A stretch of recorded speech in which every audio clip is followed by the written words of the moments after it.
Aleluia, glória a Deus. Vocês podem voltar para o assento. Aleluia. Agora vamos ouvir a palavra do Senhor. Nosso pastor Starley, pastor abençoado, um pastor que ama a obra de Deus.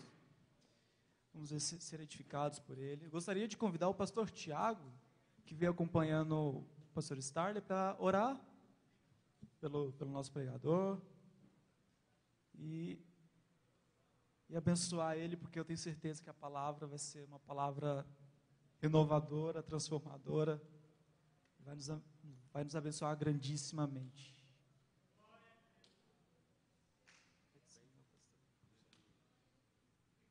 Curve sua cabeça, por favor. Senhor Deus, fale conosco. Não deixe que nada tire a nossa atenção, mas que a Tua palavra encontre morada em nosso coração e a mesma produza em nós um efeito positivo. E que nós possamos sair daqui melhores do que entramos, para a glória do Teu Filho Jesus. Amém. Meus irmãos, a paz do Senhor.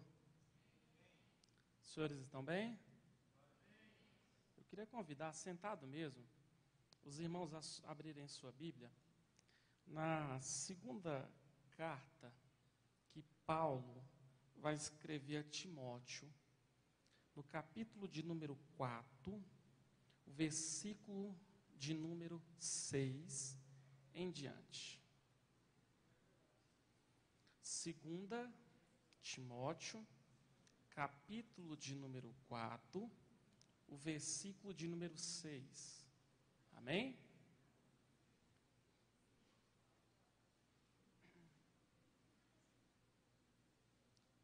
Amém? Quantos acharam?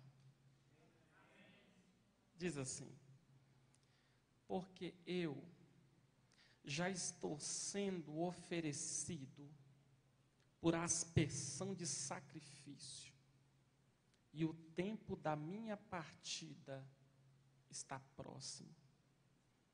Combati o bom combate, acabei a carreira e guardei a fé. Desde agora, a coroa da justiça me está guardada, da qual o Senhor, justo juiz, me dará naquele dia, e não somente a mim, mas a todos que amarem a sua vinda. Amém?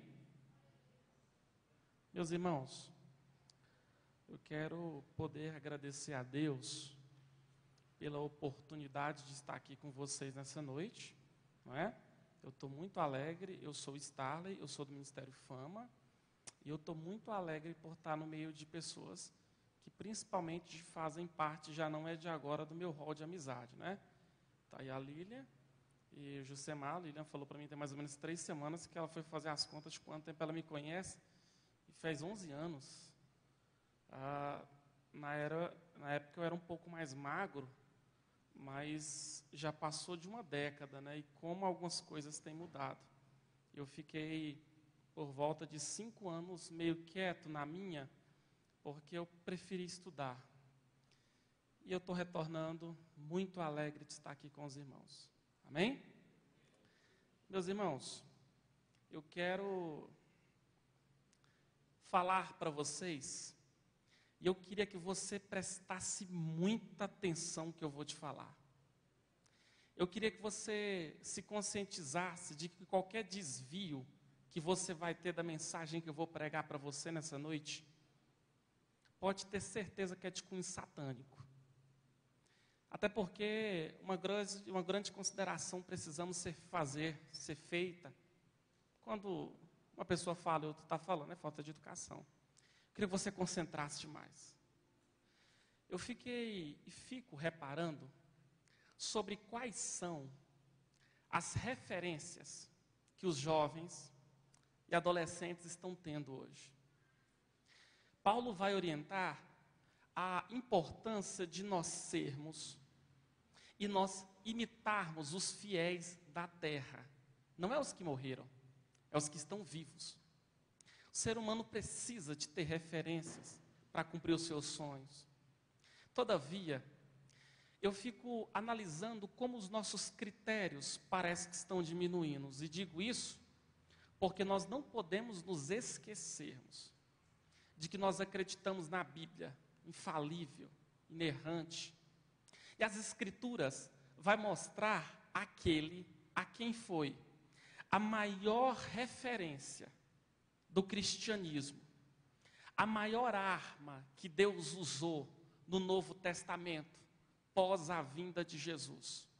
Ele, que durante 3 anos da minha vida, na graduação em teologia, eu me prontifiquei a estudar, procurar saber como foi o seu nascimento, como foi a sua adolescência, como é que desenvolveu a sua juventude, a sua entrada no judaísmo, a sua entrada para a universidade, e principalmente, como Deus o escolheu.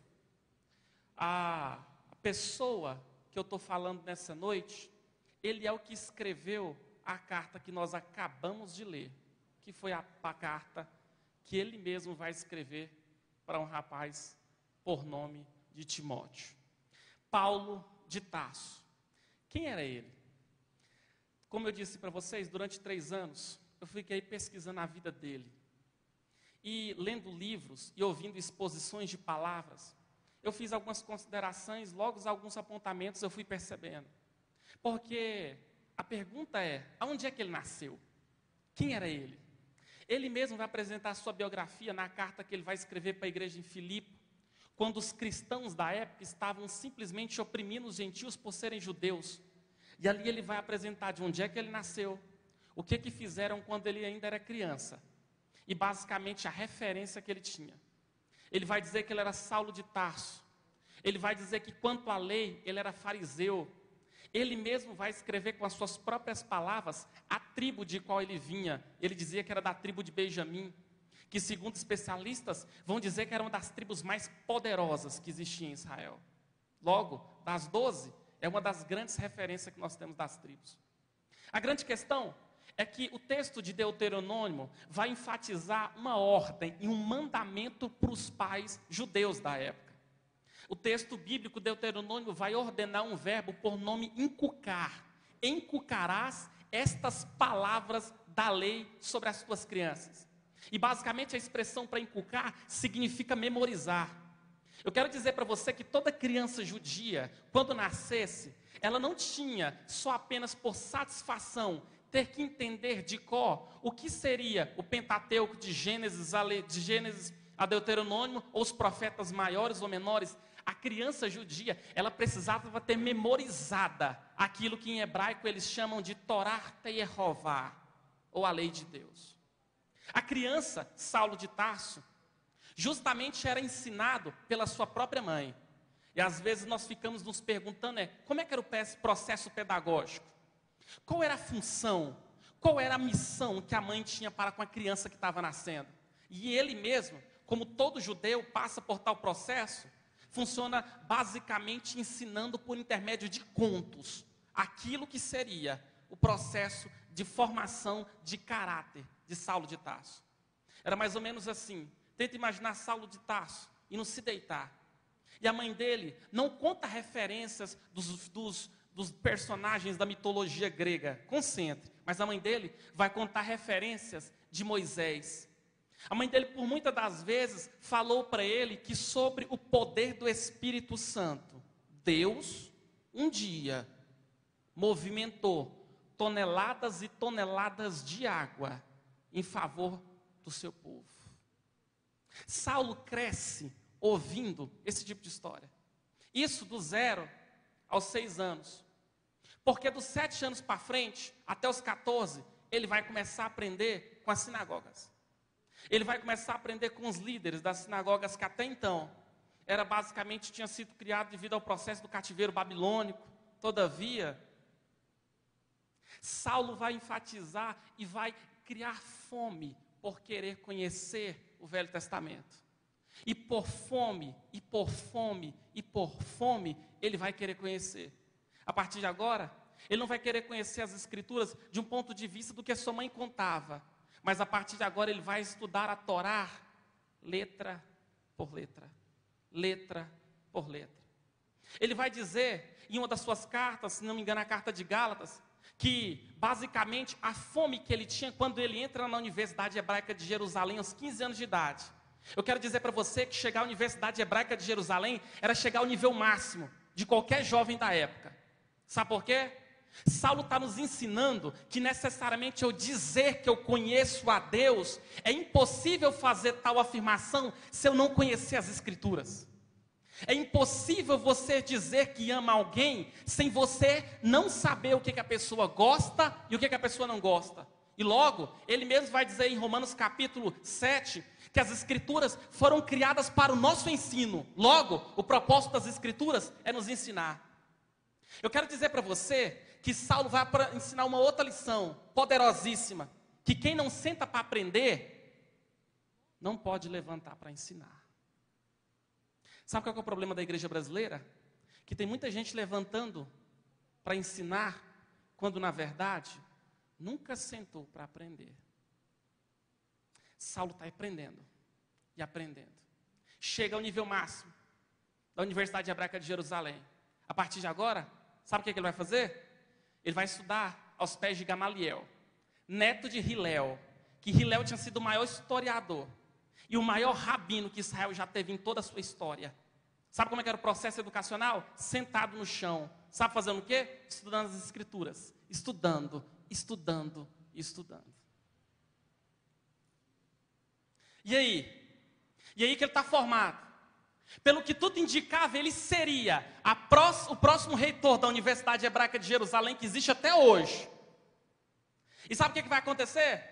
Enquanto Saulo de Tarso nasce, criança, adolescente, adulto, e chega ao nível máximo, enquanto ele está fazendo todas aquelas coisas, estudando, existe um Galileu que está andando pelas ruas de Jerusalém, andando pelas ruas da Palestina, e por onde ele estava passando, a sua palavra estava transformando pessoas, o seu poder estava tirando paralíticos da sua paralisia, a sua voz estava ordenando que espíritos que faziam as pessoas ficarem surdas deixasse, e as pessoas estavam ouvindo. A sua doutrina estava maravilhando multidões. E o engraçado é que esse Galileu, sem ter ido para a universidade, ele estava tendo poder de arrancar quem estava lá nas trevas e colocar na luz, de pegar quem está lá embaixo e colocar lá em cima, de pegar o desanimado e fornecer esperança, e de salvar pecadores. Esse Galileu, Jesus Cristo de Nazaré da Galileia, e é para ele, por ele, que nós estamos aqui nessa noite. Quantos estão aqui por causa de Jesus? Saulo ouve falar que uma nova seita tem se levantado. Sabe o que ele vai fazer? Ele vai chegar ao Sinedrim, ou Sinédrio, e vai pegar cartas para fazer o quê? Para perseguir. Eu quero dizer para você que uma coisa é você se intitular alguém. Outra coisa bem diferente é quando Deus chama você daquilo. Sabe quem que era Saulo? Ele mesmo vai dizer em 1 Coríntios capítulo de 15, verso de número 9, que dentre os apóstolos ele deveria ser o menor, porque ele perseguiu a igreja de Deus. Ele mesmo se via como perseguidor. Isso é tão complexo que em Atos capítulo 9, além dele se dizer que é perseguidor, o próprio Jesus vai dizer: Saulo, Saulo, por que me persegues? Irmãos, uma coisa é eu dizer que eu sou perseguidor, e quando o próprio Deus diz que eu sou perseguidor.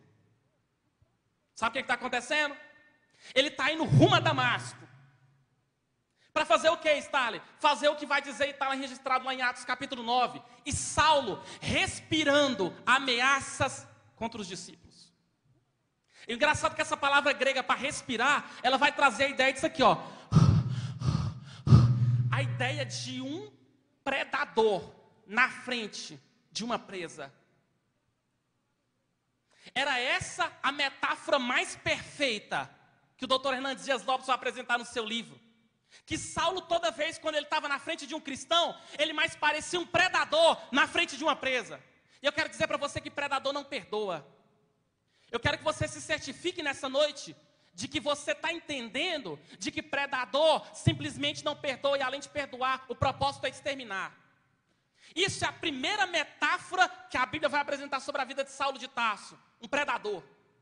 A segunda não está registrada em Atos 9, mas está registrada em Atos 26, 14, que no dia que ele estava indo para Damasco, ele diz que Jesus chega nele e diz: Saulo, Saulo, por que me persegues? Dura coisa é para ti recalcitar contra o aguilhão. E aguilhão é um método que utiliza-se para amansar touro bravo. Segunda metáfora de quem era Saulo de Tarso, um touro bravo. E a pergunta é, se nós fôssemos Jesus, para que escolher?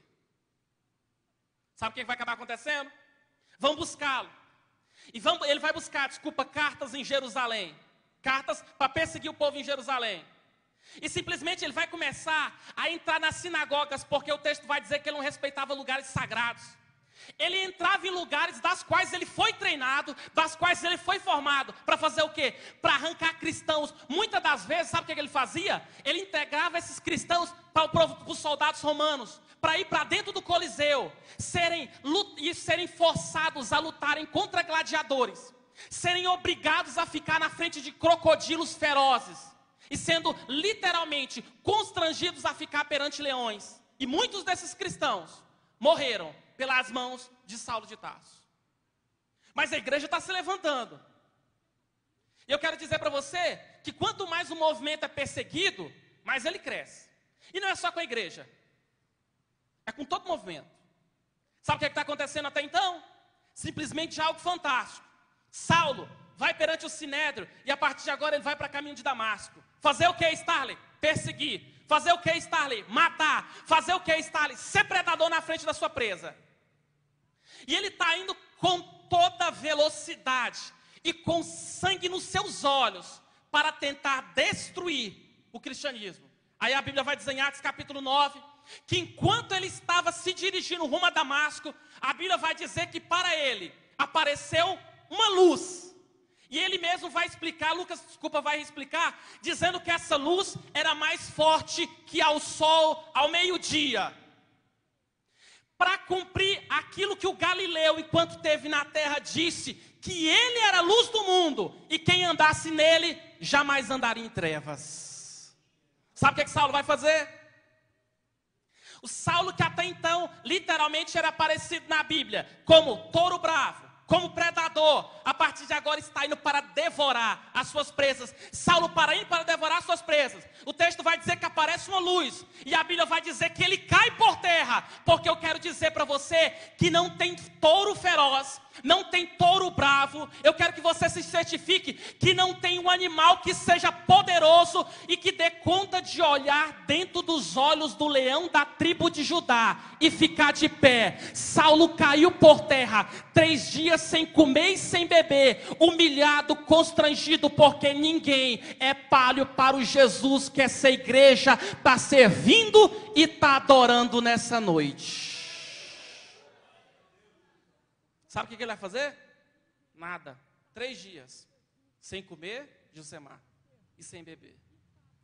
E agora? Ele é cristão. Quem é que vai dar notícia para o povo?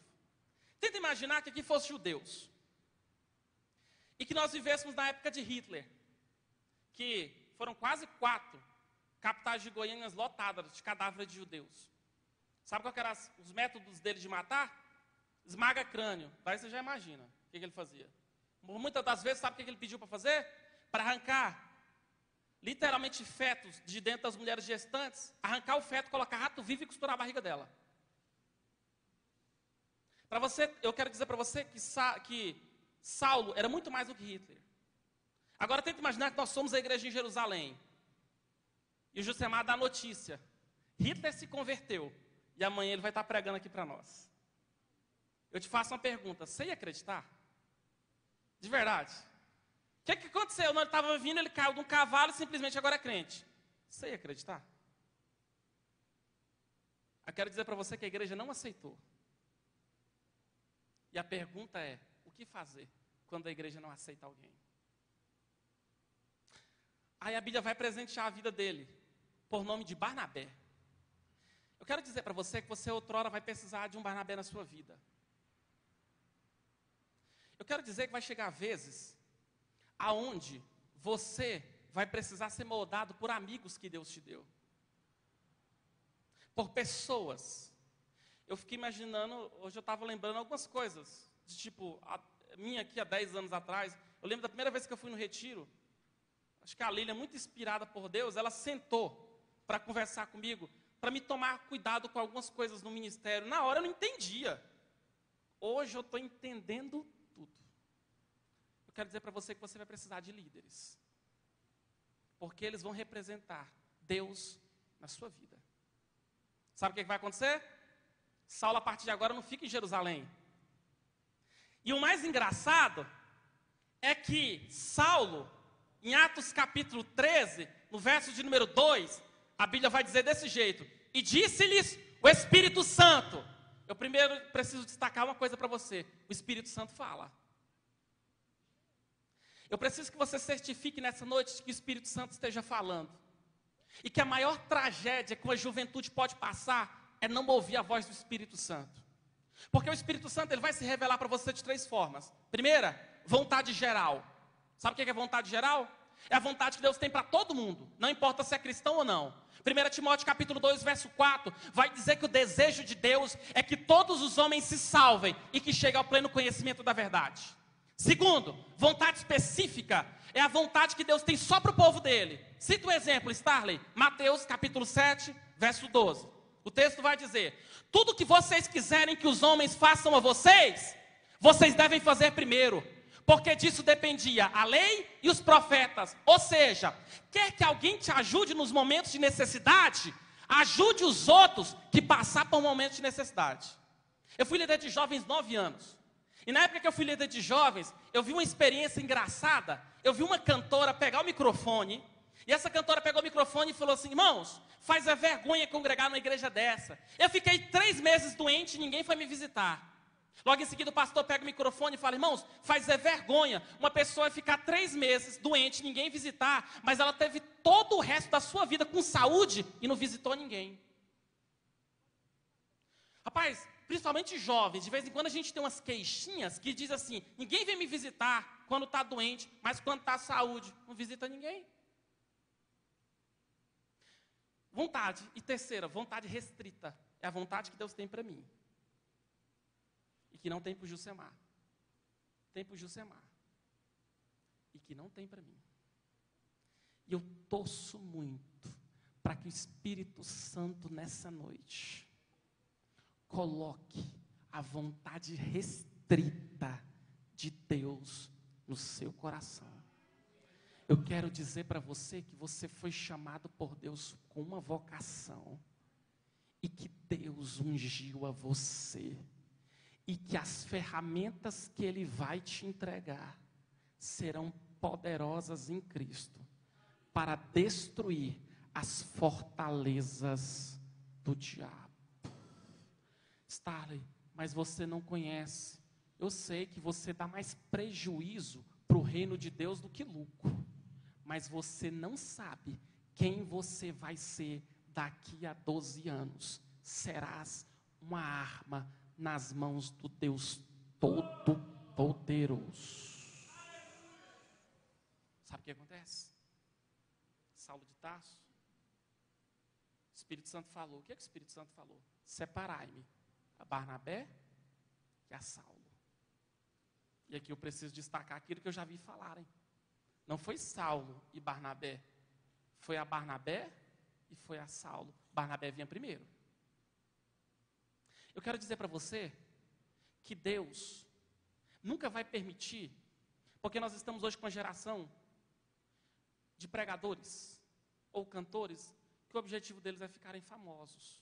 Eu fico me perguntando o quanto Deus vai precisar tratar para mostrar que o reino de Deus não é isso. Eu fico me perguntando, às vezes, qual a intenção. Eu creio, eu sou do Ministério Fama, nosso líder de jovens, nosso chefe no líder de jovens é o pastor Fábio.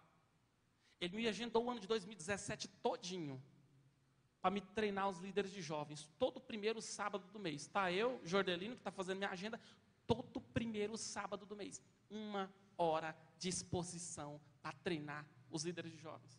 O que nós chamamos de Madego, lá em Brasília, eles chamam de Comadego. Eu vou ter que retornar para treinar os líderes. E tentando colocar na cabeça deles, fiquem atentos, mercenários da fé estão lotados.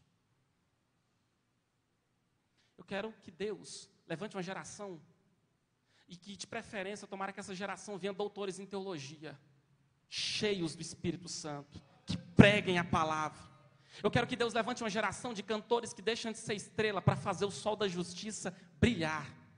Daqui a pouco eu vou anunciar um evento que eu estou organizando, achei engraçado, porque o que tem de cantor se oferecendo para vir cantar, você não tem lógica. Eu sei que eles cobram, mas eles estão oferecendo para vir cantar, porque eles dizem que vai ser bom para ele. E eu quero dizer para você que nós não devemos cantar para ser bom para o homem, mas nós devemos cantar para louvar e glorificar a Deus. A Bíblia diz em Apocalipse capítulo 5, verso 14, que os anjos proclamam 24 horas por dia, dizendo toda honra, toda glória, todo louvor, toda força, toda sabedoria, estão diante do Cordeiro de Deus, que comprou de volta para Deus toda língua, toda tribo e toda nação. O Cordeiro de Deus que comprou de volta para Deus é Jesus de Nazaré. Nós estamos aqui para dizermos que nós não podemos, quem pode é Ele, que nós não somos, que quem é Ele. E acredite você ou não, Deus está levantando uma geração sim, que vai deixar de ser estrela para fazer o sol da justiça brilhar, que fala igual Paulo, porque o sofrer é Cristo e o morrer é ganho, mas que diga prossigo para o alvo, pelo prêmio da soberana vocação que está em Jesus Cristo. Eu quero dizer para você que Deus te deu uma vocação, não é para você ser estrela, não é para você ganhar dinheiro, é para entender que o seu alvo é agradar e glorificar a Jesus. Só isso. Agora sabe qual é a minha crítica? Eu falei lá, eu falo na sede da fama, não vou falar aqui. Repara, o que são nossos congressos hoje? Nossos congressos eles são lotados de estrelas. E sabe por que tem estrelas? Porque simplesmente tem pessoa para aplaudir.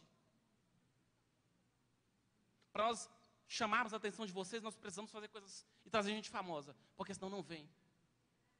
Repara o que eram os nossos congressos, eu digo a caráter do meu campo, o que eram os nossos congressos há 20 anos atrás. E o que eram os nossos congressos hoje? Tem tudo, menos unção. Tem muito movimento, demais, eles são bons. Que isso. Repara que os pregadores que nós gostamos de ouvir, pessoas que nos fazem sorrir. Nós gostamos de ouvir pregadores que fazem a gente rir. Porque o nosso critério é esse. Enquanto a minha geração ouvia o pastor de vocês, eu estava até falando com o Jordelino sobre isso. Hoje, o que os adolescentes, vocês estão ouvindo? Pregadores que fazem a pessoa sorrir. E eu vou falar para você, me desculpa a minha opinião, mas se eu para ouvir um camarada para sorrir, desculpa, eu não deixo ouvir Danilo Gentili para ouvir pregadores que só contam piada em cima de púlpito. Qual é a dificuldade de pregadores que pregam a palavra, que cantam louvores segundo a palavra? Sabe o que está acontecendo? Saulo é indicado por Deus para fazer o quê? Para o ministério. A partir de agora ele vai para a sua primeira viagem missionária, eu vou começar a finalizar. Ele vai para a segunda viagem missionária. A segunda viagem missionária tem algo que eu preciso destacar. Em Atos capítulo 16. Sabe o que está acontecendo? Ele vai dizer que eles estavam indo para a oração. E está aqui outra dificuldade da gente. Orar. Pensa, principalmente no meu caso. No meu caso, eu estou sofrendo de um problema chamado ativismo. Ativismo. E o ativismo faz com que eu tenha tempo para tudo. Menos para Deus em oração. Eu tenho tempo para tudo. Menos estudar. Meu irmão, hoje eu dei uma palestra aqui no Jardim América. Foram 4 horas para explicar um versículo da Bíblia. Desculpa, 4 horas para explicar um livro da Bíblia. 4 horas, das 8 ao meio-dia, para explicar um versículo. E no final ainda abre espaço para pergunta. Por que isso acontece? Porque está aí a dificuldade de pessoas que precisam se preparar. Eles perdem tempo demais querendo ficar famosos. E tempo demais em querer se prepararem. E quem está mais preparado sempre é o que Deus vai usar mais. Saulo está na sua vida de oração. E repara, e aqui fica meu ponto de vista a respeito das nossas vigílias hoje. Eu falo isso porque no ano passado eu levei o pastor Gilmar para pregar na minha igreja, e ele estava comentando a respeito de como é que era a oração no tempo dele, como é que é a oração hoje. Repara, a primeira coisa que eu quero dizer para você é que a Bíblia nunca levantou a ideia de culto de oração. Não é bíblico. Sabe o que acontece? Porque a gente ficou culto de oração? Para a gente orar, porque a gente não ora em casa. Aí nós criamos o quê? Vigília. Sabe como é que era vigília? Os pastores aí, igual o pastor ali, sabe o que era vigília há um tempo atrás? Era da meia-noite às 6, de joelho. Sabe, aí o que aconteceu? Não era mais às 6, era às 5. Não era mais às 5, às 4. Não era mais às 4, às 3. Aí agora é vigília das 9 à meia-noite. Só que só tem um problema. Antigamente era em oração. Agora não é mais em oração. Agora as nossas vigílias são cultos. Eu não tenho dificuldade nenhuma. Até porque eu não tenho rabo preso com ninguém. Falo isso com meus presidentes. São só cultos e oração. Saulo vai dizer, indo nós à oração. A oração. Jovem, a oração muda as coisas. Levante a sua mão nessa noite. Em nome de Jesus Cristo, entenda uma coisa, a oração vai mudar a história da sua vida. Stalin, mas eu quero que Deus me levante para pregar, para cantar no Brasil. Esquece o Brasil, preocupa comigo e com você. Deus vai sempre levantar um avivamento. Pode ter certeza que sempre os percussores serão homens e mulheres de joelho dobrado em oração. Glorifique a Deus por isso.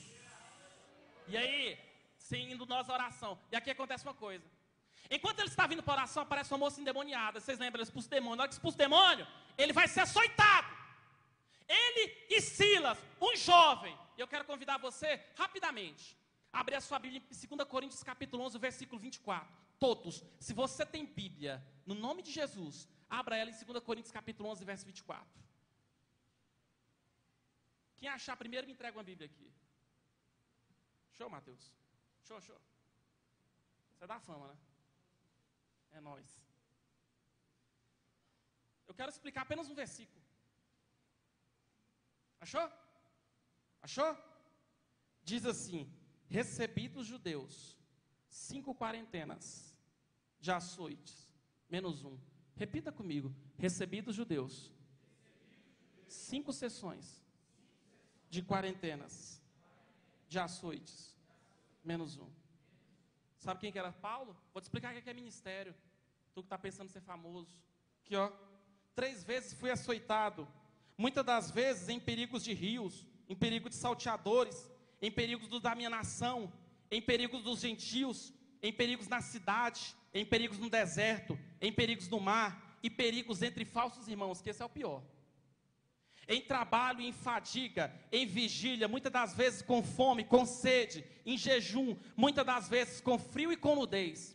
Além das coisas exteriores, me oprime cada dia o cuidado de todas as igrejas. Diga assim comigo: 5 sessões de quarentena, menos 1. Quero dizer para você que malandragem é coisa antiga. E toda vez que eles queriam matar o prisioneiro, sabe o que eles faziam? Eles não davam 40 chibatadas, eles davam 39 e retornavam para a primeira.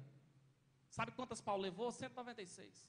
Só que só tem um problema, a história vai dizer que nenhum homem tinha sido registrado, que ficou vivo quando levou 3. Paulo leva 5. Paulo leva 5 sessões. Eu vou te explicar o que provavelmente ninguém nunca te explicou. Vem cá, Mateus. Joelha. Ele ficou preso desse jeito, mas eles eram amarrados num tronco, com as mãos para frente. As pontas dos chicotes eram com espécie de ferros, de chumbo, que toda vez que grudava nas costas, puxava tiras de carne.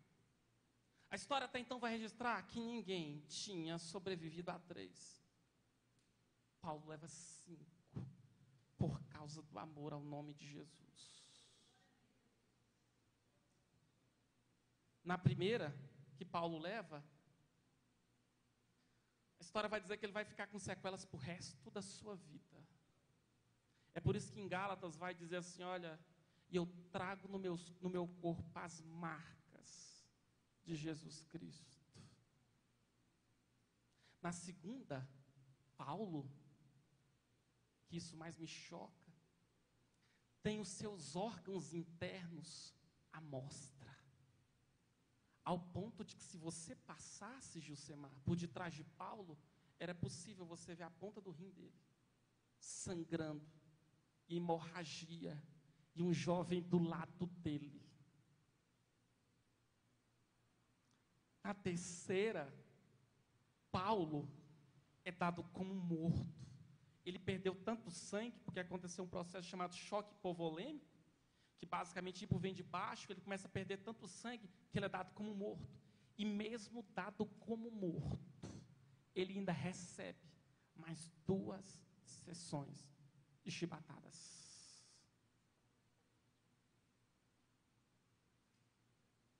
Sabe o que mais me choca? É que quando ele é jogado numa espécie de precipício, quando se levanta, a data vai dizer que ele vai escrever a carta para a igreja em Corinto. E no capítulo 4, pastor, no verso 16, ele está relembrando dos seus açoites, e escuta bem o que eu vou te dizer. Ele vai dizer assim, olha, por isso não desfalecemos, ainda que o homem exterior se corrompa, o nosso homem interior se renova de dia em dia, e não atentamos nós para as coisas que nós vemos, mas atentamos nós para as coisas que nós não vemos, porque as coisas que vemos são temporais, mas as coisas que nós não vemos, estas coisas são eternas. E aí é preso, açoitado, preso 2 vezes em masmorra romana, e aí, que na sua segunda prisão ele vai escrever a carta em Timóteo, e escrevendo a carta para Timóteo, primeira coisa que ele vai dizer, que Deus abençoe a casa de Onesíforo, que muito me recriou. Sabe o que Onesíforo fez? Ele foi daqui até na cidade de Fortaleza de pé. Sabe para quê? Simplesmente para ter o direito, não de abraçar Paulo, mas para pelo menos subir sobre uma pedra e colocar 3 barras de ferro, para lá da barra, lá por lado de fora da prisão, gritar, Paulo, Paulo, meu amigo, estamos com você. Só que o problema é que ele vai dizer em 2 Timóteo, que no dia do julgamento, ninguém foi assisti-lo, ninguém. O homem que deu a sua vida por muitos, no dia do seu julgamento, não tinha ninguém para defendê-lo. Isso é ministério. Não é cachês de 10, 12 mil reais. Isso é ministério. É isso que Deus quer te dar. Você está achando que Deus quer te dar o quê? Fama? Eu vou te falar o que é que Deus está te dando nessa noite. 2 coisas. Bacia de água e toalha, para lavarmos os pés uns dos outros. Por isso que eu fico admirado a coragem do Fábio tem de deixar eu falar isso para os líderes dele. E aí, Starley? E aí? E aí que ele está preso. Na época do imperador Nero, um louco, dos 14 bairros de Roma, sabe quantos ele vai queimar? 11. A história vai dizer que naquele dia faltou pinche para jogar sobre os corpos dos cristãos, para fazer o quê? Para matá-los. E ele precisava de um álibi, para botar a culpa. Quem que ele vai colocar a culpa? Nos cristãos. Quem era o líder dos cristãos? Paulo. Vamos ficar de pé? Mateus, de novo.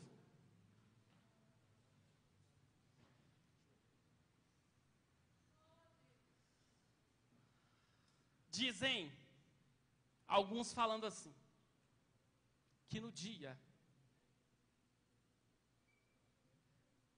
Eu quero dizer para você, primeiro, que as últimas palavras de Paulo foi essa. Sabe o que ele está dizendo agora? O tempo da minha partida está próxima. Eu fico me perguntando o que é morte para o cristão. Palavra grega anelises, que vai dar a ideia, sabe de quê? De arrancar as estacas que me prendem da barraca, guardar a barraca, colocar ela nas costas e ir de volta para a casa do meu pai. Morte para o cristão é ir de volta para a casa do pai. Segunda consideração é que Paulo vai dizer assim, olha, o tempo da minha partida está próxima. Combati o bom, acabei. Eu quero dizer para você que a sua juventude cristã, ela é uma carreira. Que o seu ministério é uma carreira. Sabe o que até então vão afirmar? Que Paulo, que estava dentro da prisão romana, ele é chamado para fora. E na hora que ele é chamado para fora, era costume dos romanos perguntarem, porque primeiro, por que vão matá-lo? Porque é a ordem do imperador. Segundo, qual que é o método do que vão matá-lo? Sabe o que mandaram buscar? Jovens, a guilhotina. Sabe como é que Paulo morre? Pobre, sem ninguém do seu lado. Isso é ministério.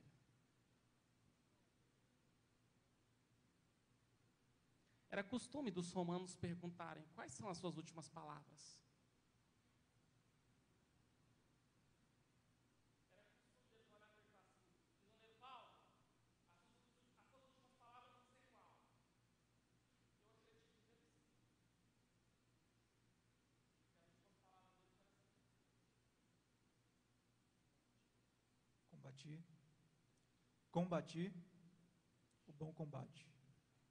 Acabei a carreira e guardei a fé. Agora, o que me resta é receber das mãos do meu Senhor, justo juiz, a coroa da justiça. Não somente a mim, mas a todos que amarem a sua vida.